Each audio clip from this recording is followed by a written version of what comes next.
नमस्कार दोस्तों, मैं नंदिनी जेके लाइन न्यूज़ में मैं आपका स्वागत करती हूँ। तो जैसा कि आप जानते हैं, हमेशा से चर्चा में आने वाली जेएमसी कुछ दिन पहले दोबारा से चर्चा में आई थी, क्योंकि वहाँ पर सीबीआई की रेड पड़ी थी। इसी बारे में हम बात करते हैं कॉरपोरेटर जो बख्शीनगर के हैं, गौरव। तो सर, मैं आपसे सवाल करूँगी कि सीबीआई की रेड जो कि हिस्ट्री में जम्मू में कभी नहीं पड़ी, तो उसके बारे में आप क्या कहना चाहोगे? जी, जय श्री राम। सबसे पहले मैं आपके चैनल का धन्यवाद करता हूं कि आज की प्रेस वार्ता में आपने पार्टिसिपेशन की। जिस प्रकार जम्मू म्यूनसिपल कॉरपोरेशन के अंदर सीबीआई की रेड हुई, मैं आपको बताऊं 1986 जब जम्मू म्यूनसिपल कॉरपोरेशन बनी, उसके बाद अभी तक सबसे बड़ी जांच एजेंसी हिंदुस्तान की, जिसको होम मिनिस्टर से अप्रूव किया जाता है, उसकी एजेंसी को कहीं पे रेड करने के लिए, जम्मू म्यूनसिपल कॉरपोरेशन के अंदर सीबीआई की रेड हुई। बड़ी ताज्जुब की बात है कि अभी तक एक हफ्ते से ऊपर हो गया, उसके बीच में किन लोगों का नाम आया, कौन सी सेक्शन में करप्शन हुई, वो अभी तक सामने नहीं आया। आप जानते हैं कि जब जर्नल हाउस की हमारी मीटिंग होती थी, तो उस मीटिंग के अंदर इंडिपेंडेंट कॉरपोरेटर और कांग्रेस के कॉरपोरेटर्स जब हल्ला करते थे, जब हम कहते थे मेयर साहब को कि करप्शन हो रही है, बिना एनओसी के, बिना बिल्डिंग परमिशंस के बिल्डिंगें बन रही हैं, शटर लग रहे हैं, तमाम उन सेक्शनों में, चाहे वो सीटीओ सेक्शन हो, एक जो कॉरपोरेशन का जो गार्बेज उठाने वाला जो ऑटो है, उसको 40,000 रुपया सेंक्शन होता है गवर्नमेंट के द्वारा, लेकिन उस वक़्त उस ऑटो वाले को 26,000 मिलता था। तो वो 14,000 रुपया आप कहाँ छोड़ते थे, कितना जीएसटी लगता था। उसके बाद लगभग 90 लाख रुपए के करीब पेट्रोल और डीजल लगता था, जिसको जब हमने हाउस में हल्ला किया, आरटीआई लगाई, तो वो एकदम से 40 लाख आ गया। इतनी देर से वो करप्शन, वो पैसा कौन खा रहा था, उन लोगों का नाम तो आगे आना चाहिए जिसने जम्मू म्यूनसिपल कॉरपोरेशन को नोच नोच के खाली किया। क्योंकि लोग रेवेन्यू देते हैं, अगर हम लोगों का कूड़ा उठाते हैं तो लोग उसके बदले में पैसा भी देते हैं, तो लोगों के सामने उन लोगों का नाम आना चाहिए। सर, करप्शन का नाम हमेशा जेएमसी के साथ ही क्यों जोड़ा जाता है? देखिए, जीएमसी के साथ करप्शन का नाम जोड़ा जाता है इसलिए तो सीबीआई ने वहाँ रेड किया। अभी तक तो किसी और डिपार्टमेंट में सीबीआई ने रेड नहीं किया। जब से कॉरपोरेशन बनी है, पहली बार सीबीआई का रेड हुआ। उनके पास तो और भी तमाम एजेंसियाँ हैं, विजिलेंस है, और कितनी एजेंसियाँ हैं, लेकिन सबसे बड़ी एजेंसी ने इसलिए रेड किया कि इतनी शिकायतें, इतने लोग दुखी थे, तभी वहाँ पे जाकर रेड हुआ, और तभी जम्मू म्यूनसिपल कॉरपोरेशन को करप्शन कॉरपोरेशन कहा जाता है। तो जो इसका रिस्पॉन्सिबल कौन है? इसका रिस्पॉन्सिबल हमारे मेयर साहब हैं, क्योंकि हम कॉरपोरेटर से, हमने तो मेयर साहब से जवाब पूछना है। आपको मालूम होगा कि जिस पार्टी से मेयर साहब बिलोंग करते हैं, जम्मू भारतीय जनता पार्टी, बीजेपी जिसको कहा जाता है, वो लैंड ग्रैबिंग पार्टी हो चुकी है।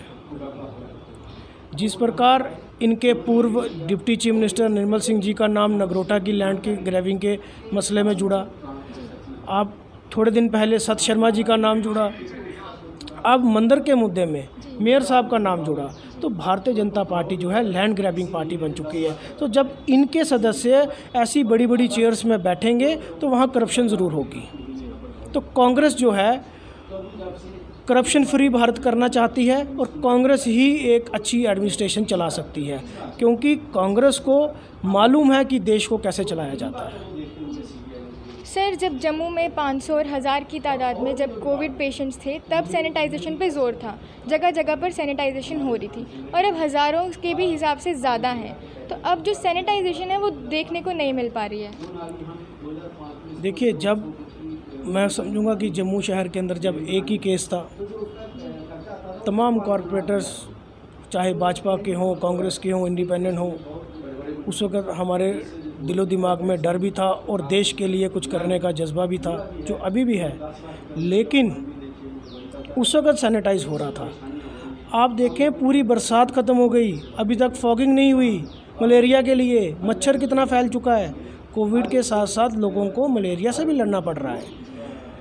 तो हेल्थ डिपार्टमेंट की कहीं ना कहीं, लेकिन मैं ये नहीं कहूँगा कि अब इनका शायद कुछ गाइडलाइन में ये आया है कि और कॉरपोरेशन के अंदर तमाम अच्छे ऑफिसर्स भी बैठे हैं जिनको हम कॉल करते हैं, वो उसी वक्त गाड़ी भेजते हैं सैनिटाइज़ के लिए, चाहे वो बख्शीनगर पुलिस स्टेशन में करवाना हो, मेडिकल कॉलेज के अंदर करवाना हो, जहाँ किसी के घर पे करवाना हो। लेकिन एडमिनिस्ट्रेशन के हिसाब से ये फेल है और उसका फेलियर का कारण है हमारे मेयर साहब। जब तक आप अपने कॉरपोरेटर्स के साथ नहीं बैठेंगे, जब तक आप जनरल हाउस की मीटिंग नहीं बुलाएंगे, जब कॉरपोरेटर्स की मीटिंग नहीं बुलाएंगे, चाहे आप 5 कांग्रेस के बुलाएं, 5 इंडिपेंडेंट बुलाएं, 5-10 अपने बीजेपी के बुलाएं और वहाँ एक मीटिंग करें कि पूरे जम्मू शहर में सैनिटाइज़ कैसे करना चाहिए। आप बताएं कितने की मशीनरी खरीदी, आप बताएं कितने का केमिकल खरीदा, कितना पैसा सेंट्रल गवर्नमेंट से आया, कौन कौन आपके भागीदार है। लेकिन इसके ऊपर ये लोग स्पीचलेस हैं, ये जवाब ही नहीं देते। इनका जो मसला है, इनका जो मुद्दा है, वो मंदिर मस्जिद में फंस जाता है।